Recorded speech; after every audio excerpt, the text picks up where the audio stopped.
පළල් කරන බවට සහතික කරමින් ලබා දීපු කතා අවස්ථාවට බෙහෙවින් ස්තුතිවන්ත වෙමින් මම නිහඬ බොහොම ස්තුතියි මන්ත්‍රීතුමා. ගරු ගජේන්ද්‍ර කුමාර් පොන්නම්බල මන්ත්‍රීතුමාට විනාඩි 9ක කාලයක් තියෙනවා.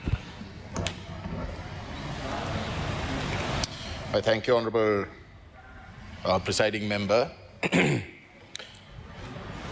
Sir, you know, when we speak in this House and when we take positions with regards to various laws or various policy positions that the government brings, we try and not be confrontational. We try our best not to oppose. We criticize, obviously, that is one of the most important tasks that the opposition has to do. And we try our level best to be constructive. And in that respect, the Honourable Prime Minister and the Minister of Education knows that when there were very vindictive campaigns against her regarding a highly debated policy document that she as minister authored, we stood very firmly against those moves. Because whilst we might disagree with certain things, there is a way about going about disagreements. So what I'm trying to say here is that whilst we have stood against the government, criticized the government at times, we have not tried to derail the government's efforts.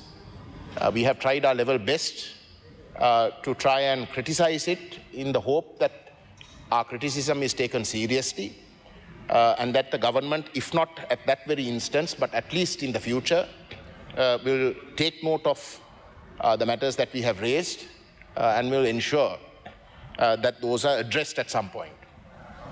Now, in that respect, I wish to raise to the Honourable Prime Minister and Minister of Education. She herself, I think, signed a statement that where she stood against when the previous government chose to prevent law practitioners from being lecturers in universities. She herself opposed that. She is now the minister. I suggest that the Honourable Prime Minister acts very swiftly in correcting that utterly ridiculous decision. A very respected young Dr. Kumaravel Gurubaran was as a result severely affected by that. And I think she knows him personally as well. So I'm just saying that these are things that the Honourable Prime Minister can certainly look into. The ways and means in which the Vice Chancellors are appointed, the marking schemes, is, I think, quite ridiculous. You know, there must be openness, there must be fairness. Unfortunately, that is not the case. The way in which external members of the councils to universities are appointed, again, I believe are not open. There is a lot of secrecy. And I think these are serious changes that must happen because it involves the culture that we are trying to change and that the government says it is committed to change. So the point I'm making is that when we make these comments, we make it in the best interest of what the government says its objectives are and hoping that the government takes on board certain things. Now, in that respect, Honourable Presiding Member, I wish to raise something that I think no Tamil Member of Parliament who represent the Northeast, including the government members, if they have the freedom to actually speak their minds, can agree and can condone. And that is this Kibuloya project that the cabinet has approved. It was something that was started by the Rajapaksas, and the Prime Minister knows what the Rajapaksas are. The Tamils have looked upon them as probably the most vehement racist ideologies that Sri Lanka has ever seen against the Tamil people. In 2013, soon after the war, this Kibuloya project was orchestrated where there were supposed to be settlements. Nearly 6,000 Sinhala families were going to be settled in this, under this scheme. Already some 3,000 or nearly 4,000 families had already been settled in areas where in 1984, due to systematic military operations in those areas, people from Mullaitivu East and Vavuniya North, Tamil people who had lived there for centuries were systematically driven away.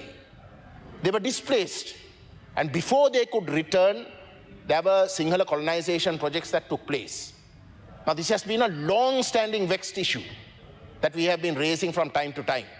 That due to the war circumstances, when people get displaced, at the end of the war, when we tried to come back, we couldn't come back. In those places instead, either the forest department had declared them all to be forest, or people were already occupying, people who did not belong to that district. Now, this has been a huge problem. And this Kibuloya project is a key problem with regards to that in the northern province. And we had been severely opposing this, not only us, including members from the other Tamil parties represented in the Northeast have been severely opposing. Now, if you look at that project, this is the official position of that project. The entirety of the settlements that are going to take place is Sinhalese. And that is one of the complaints that has come out from the environmental department, has come out with a feasibility project analysis where they have pointed that out, saying that this is actually in violation of the constitution to carry out settlements like this. But that is the intention of the project. Now, that sort of project coming under the Rajapaksas is something that we can understand. Not that we agree with it, we opposed it, we can understand. But this is coming under your government. You call the Rajapaksas racist. You call the Rajapaksas racist, but you're doing it. And in addition to that, the Rajapaksas allocated 7 billion rupees to carry out this project. You have increased that by a further 2 billion. By a further 2 billion. Now, how on earth can you expect us to accept this? Isn't this utter racism? What is the message you're sending us? When we raise this, we are being targeted. The president goes to Jaffna and says that when we protest against the Taiyatti Vihare that was built on private land, I challenge the president. It was built on private land. When the Taiyatti Tisavihare land is already there, nothing was done there. They took private land. When we are protesting that private land has been confiscated illegally, the president goes and calls that racist. What is the message you're telling us? It frustrates us. When we are trying to be constructive, when we try to support you, when you need support, when we think that you are unfairly being targeted, when we try and support you. But soon after that, when we raise serious matters that concern us, that has exacerbated conflict in this country, for the president to go and call us racist because we support those people, those families who are protesting, and then you go and do something like what you're doing here in this Kibuloya scheme, you're no different. You're no different. So I ask the Prime Minister that if this government is different from the others, then there must be a systemic change in the way the government treats the people of the Northeast. You can't do the same thing that the previous governments did for year in, year out. Do the same thing and then say that they are racist and you're not racist.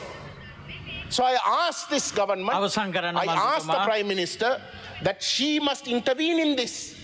She must intervene in this, because if this project goes through, I can assure you that this last chance that the Tamil people were hoping from your government also will be dashed. Thank you.